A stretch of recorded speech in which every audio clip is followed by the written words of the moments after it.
topiaries. They can take up to 10 years to fully develop. You can see more than 160 topiaries scattered throughout Walt Disney World property. But right now we're going to go indoors to a more glamorous department. This is the world of creative costuming, and everything's going to be on your left-hand side of the shuttle. Well, if something's supposed to take place in Nevada, how come some of the scenes were shot right here?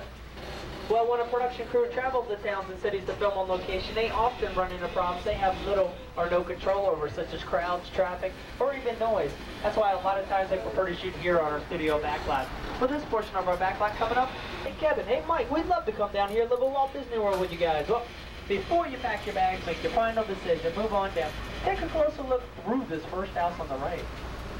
Like right through the bay window or the garage door, you're going to see all the way to the backyard. Because they're just empty shells or false fronts. We call them facades. Now, since different scripts do call for different neighborhoods, each of our houses here was designed to reflect a different style of American architecture. The second house coming up here on the right is a Midwestern home. It was used in the movie Ernest Saves Christmas starring Jim Varney. That was Vern's house. Then on the left-hand side, parked out front of this Miami Art Deco house, are two Cadillacs. Well, the red one is from the Touchstone Pictures, The Gun and Betty Lou's Handbag. The teal blue one, that's from the movie Tin Men, starring Richard Dreyfuss and Danny DeVito. All the houses here have been used in one thing or another, let it be feature films, commercials, or in perhaps TV shows. Speaking of TV shows, by far our most famous house is coming up here on the left-hand side. It's the beige Hawaiian-style house with all the ferns out front. Anybody recognize it? Right, that's the home to the Emmy Award-winning Golden Girls, starring Bea Arthur, Rue McClanahan, Betty White, and Estelle Getty.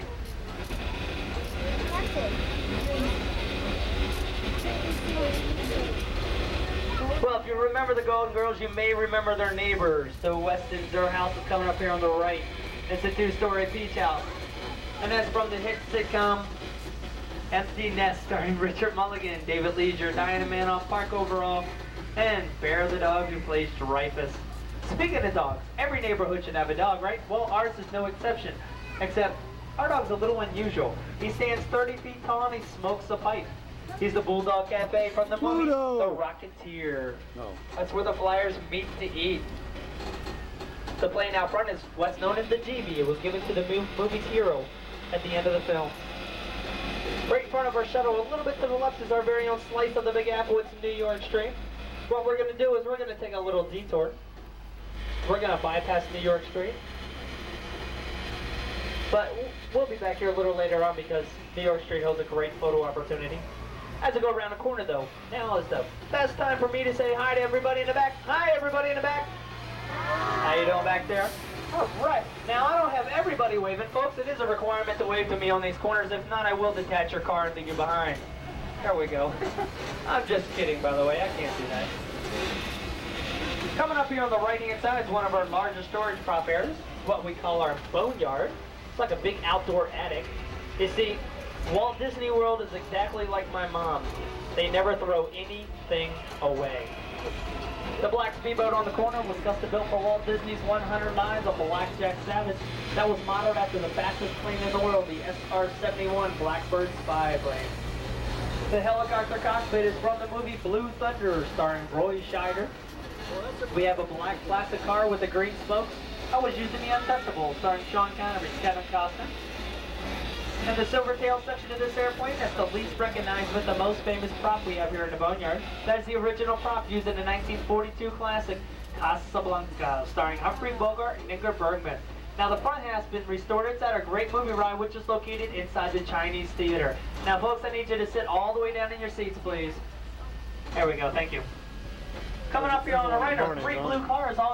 They were all used by actor Bob Hoskins as Detective Eddie Valiant in the movie Who Framed Roger Rabbit. And the orange electric trolley car right behind it, that was also from that same hit film. It's actually a modified city bus. As you go by, take a good look at those steel wheels. You may notice something unusual. They're not steel at all. They're just fiberglass coverings that cleverly hide the bus's radial tires. That's a very happy tour that went by us. Then we have a pair of space pods that were used in the movie Flight of the Navigator, 1986 film. Then we have a pair of futuristic looking police cars that were used in the movie Blade Runner, starring Harrison Ford. Right now, if you look across the canal, you can get a real backstage view at all them houses on Residential Street. Notice how the architectural details, like the shingles on the roof, they stop just outside of camera range. That's because we only build really what the camera needs to see. That's an old Hollywood movie trick known as saving money. Huh. Right in front of us, looming out of the ground, is a standing set modeled after an actual canyon in Southern California. Naturally, we call it Catastrophe Canyon. Now, unfortunately, it's off limits to tours. We're not allowed to go inside. So what we're going to do is we're going to swing around the back. Hopefully, we can still see some of the special effects.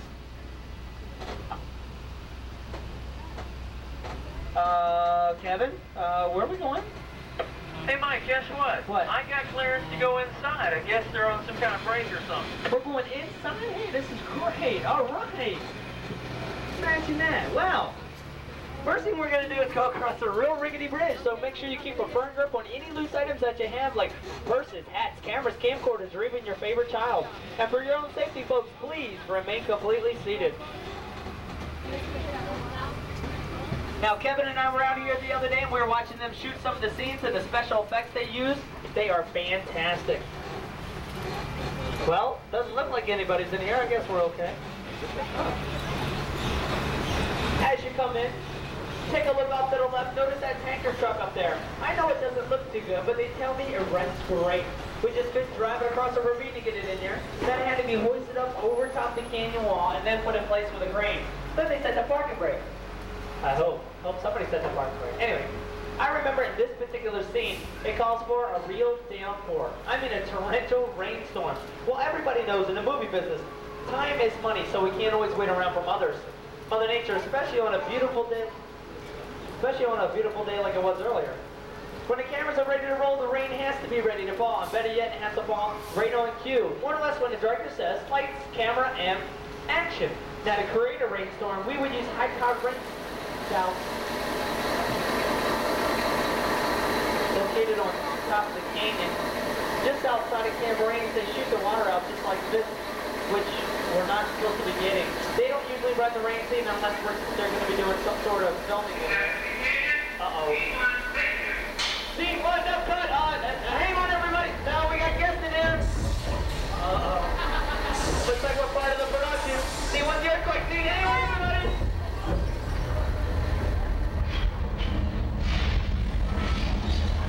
Don't worry. Nothing to see. Nothing to worry about. I think that's it. Uh-oh. I think we need some water down here. On the count of three, everybody yell water. 1, 2, 3. Whoa!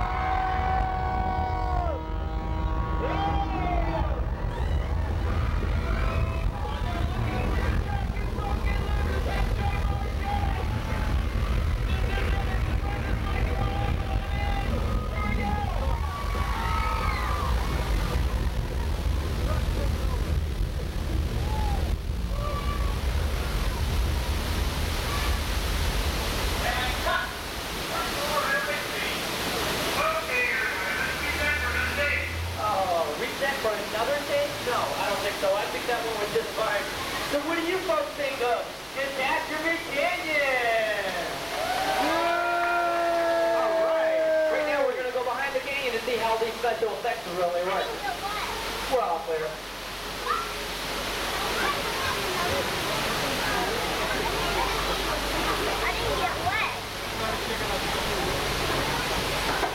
Oh, most of you haven't guessed by now by my terrible acting. There was no filming done in here, obviously. But it's true what they say about the canyon, huh? It brings families and friends a lot closer together. It really does. As you come around the back, take a look off to the left. You can see the canyon is actually a steel structure covered with a wire mesh. And then come over with a layer of colored cement and hand carved with like natural rock formation. The little yellow pipes starting through, they carry the gas for the fires and explosions, while the large white pipes coming up, they carry the water for the flash floods. Now these floods were started when we opened the gates of 3 large tanks located at the top of the canyon, sending 70,000 gallons of water thundering toward our shuttle. Now to add to this excitement, we have these green air cannons to blow down the water. Now these air cannons are so powerful, if we take one in New York City, turn it all the way up, stuff the basketball in, we can shoot it up and over top the Empire State Building. The earthquake that you felt, that was started by hydraulic shaker tables located underneath each shuttle car, and pumps 2 and 3 here are busy recycling all that water back up to the top of the canyon. I guess Pump 1's there on vacation or something. I don't know. Anyway, Catastrophe Canyon was created with the help of a Hollywood special effects team. What seemed like a complete out-of-control disaster was actually a safe computerized sequence of events. The whole process can be reset. All that water can be recycled in just 3.5 minutes. And on a busy day, I don't know what happened to all those guests. On a busy day, that's just enough time to bring in our next shuttle into the canyon. Oh, that over there is a training shuttle. But right now, with the magic of the Disney backlot and some of Kevin's great driving and his left foot, he's going to take us from the Keys to California. We're going to go on all the way back across the country, back to New York Street, in less than 60 seconds.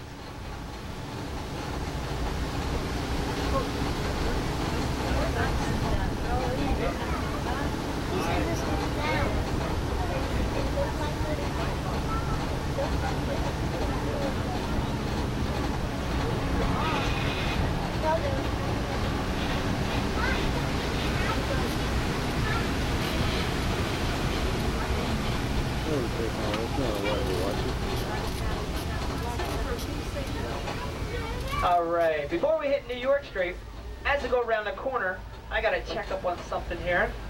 Let's see if the folks in the back remember what they're supposed to do around these big corners here. There we go. Alright. Everybody survived the canyon? We didn't lose anybody, huh?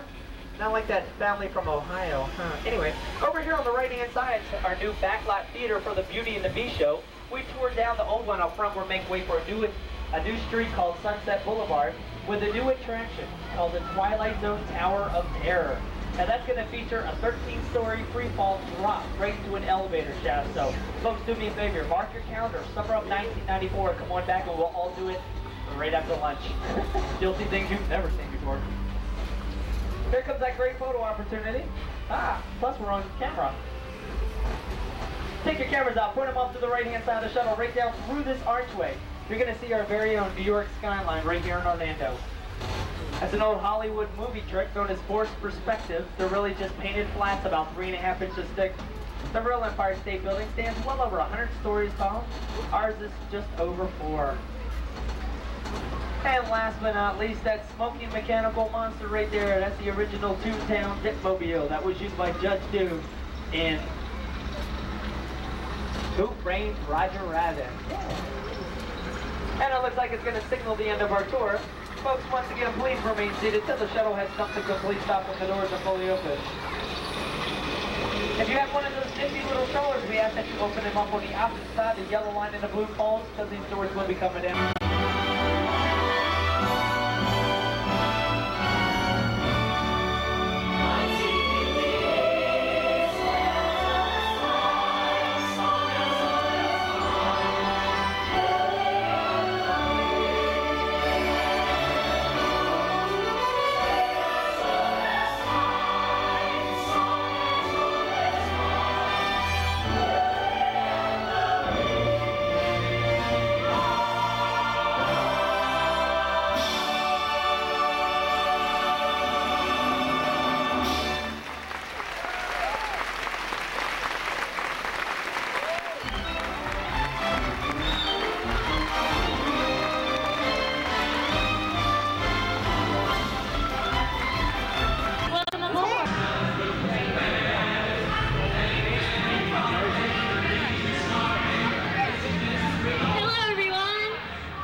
I'll be taking you from this Hollywood soundstage right into the middle of the action of some of the greatest films ever made. Beginning with the Hollywood of the 1930s to the top films of today. Berkeley.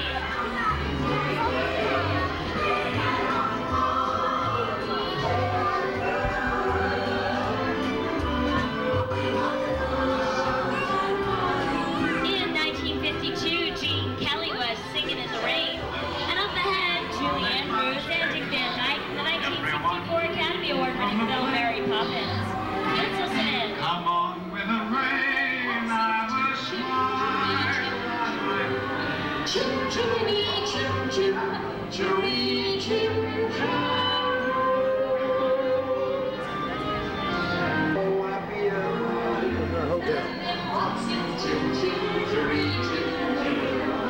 From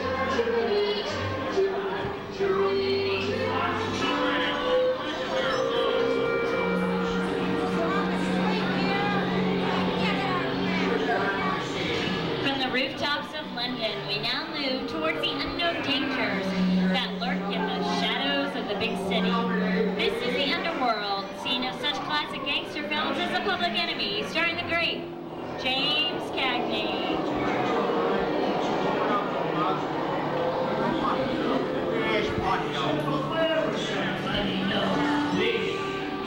You better let those fly. And he's not. Dirty, no good job out of school.